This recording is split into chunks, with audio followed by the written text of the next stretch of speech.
Hey friends, how are you? It's Sunday evening. Come on in. We are going to prepare Sunday dinner.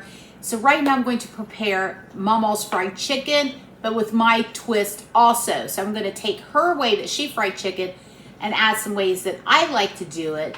And we're going to combine the two together. So let's get started. So if you remember that chicken, that whole chicken that I cut up, it's in here. Also in here are some extra legs because that chicken was kind of small.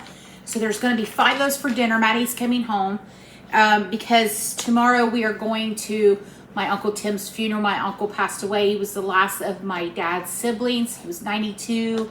He was a blessing. And when he was here, I felt like I had still a piece of my dad here with me on earth. But he is now pain-free and with all of his other loved ones as went on before. So we're going to go celebrate his life tomorrow. So we'll be heading south in the morning. So Maddie just decided to come home and stay all night with us so she can go with us. So anyway, this is something that my mama never did, or that I never saw her do, was soak her chicken in buttermilk. Now I didn't have buttermilk, so I made my own this morning. 1 cup of regular milk and a tablespoon of vinegar. Let that set for about 5 or 10 minutes, and then I poured it on my chicken, and that's it. I have a fly in here, so I apologize. So here inside of my thing, my container, I have 2.5 cups of all-purpose flour. Now my mama fried her chicken in cornmeal and flour. So I have some cornmeal here, and I have about 1 cup of cornmeal in here also. So I'm going to stick with that part of her traditional way of doing it. Now, I don't remember her ever adding any seasoning or spices other than salt and pepper. So that's where Krista's going to come in. So I'm going to add some salt to my flour. I'm going to add some black pepper to my flour. And this is white pepper. I don't need that. Paprika. Celery salt. Garlic salt. Do you have to do this? No. I think it's just as delicious with salt and pepper. We're going to do a little bit of basil. A little bit of oregano. And there's Maddie. Hi, Maddie. Mom's filming. Maddie's home. Maddie's home. We're going to do a little bit of thyme. And we're going to do some onion powder. I'm going to give that a stir.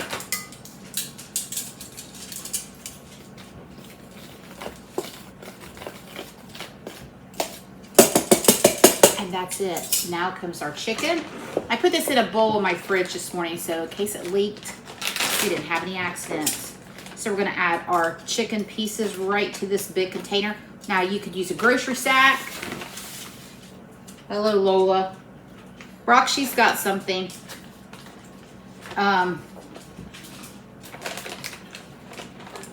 You could add it to a plastic bag, whatever you want to add it to.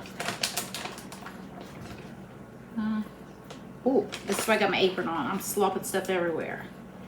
Just want to get these pieces out. Just shaking off that buttermilk brine there. Go.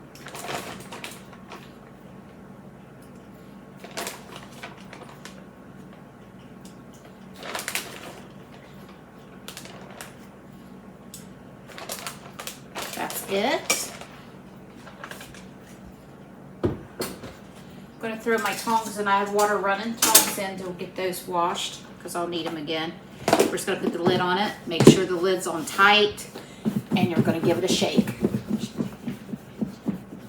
Shake your booty, shake your chicken. And clearly I didn't have my lid on tight. I guess I have it everywhere. Oh no! All right. Well, me and the chicken is coated, as you can see. There we go. Nice and coated. You can go through it. I'm just going to use my hands. I've got water there that I can wash my hands with. The chicken is good and coated, as you see. So let me wash my hands really quickly.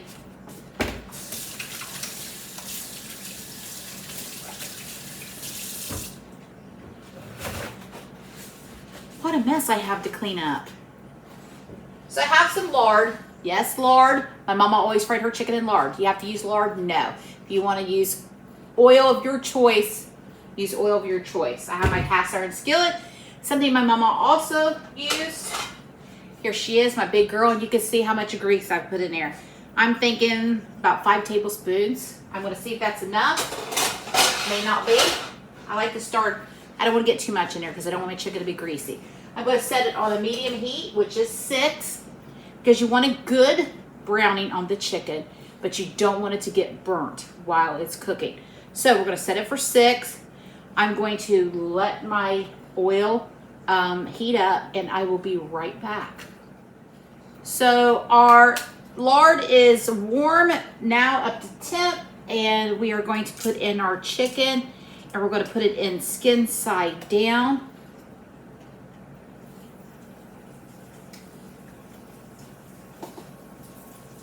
We'll do the bigger pieces first, since they take a little longer to cook.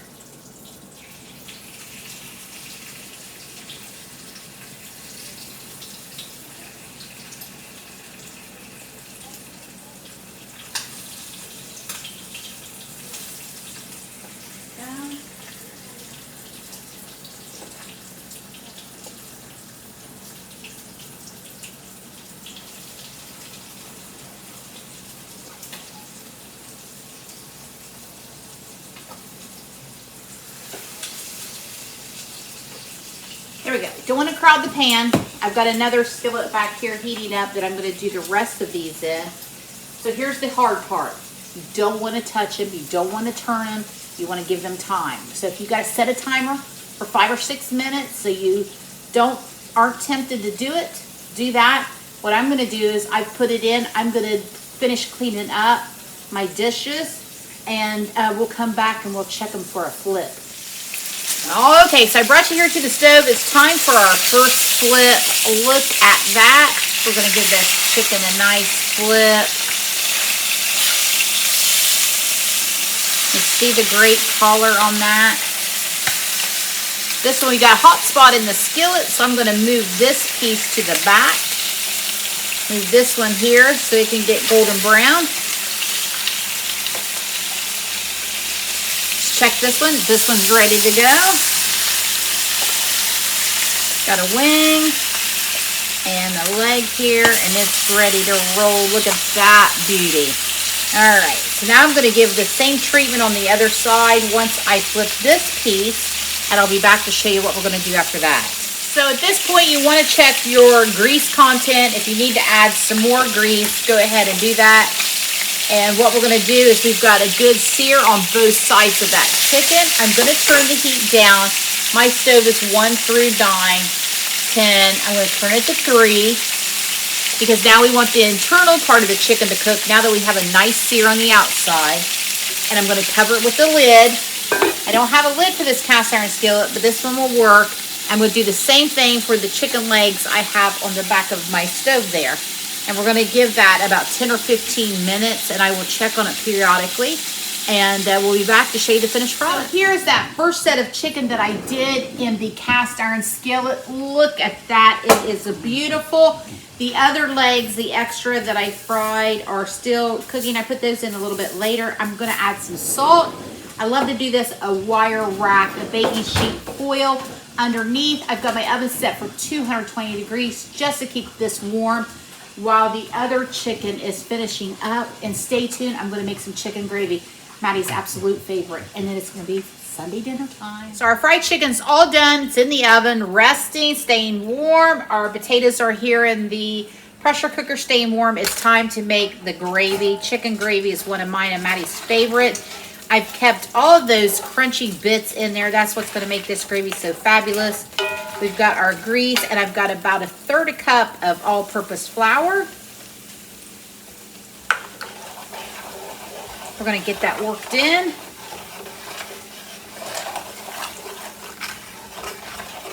Get that going.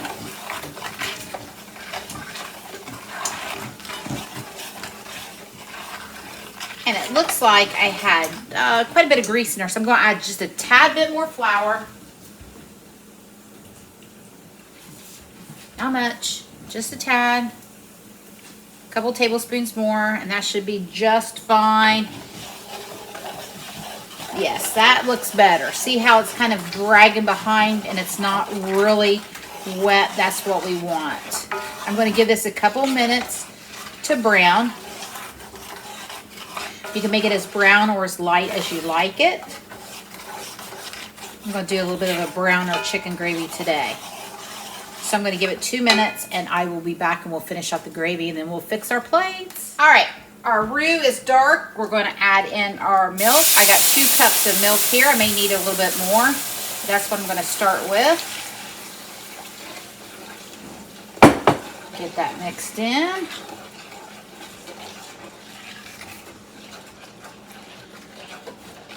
I'm going to add probably another cup here.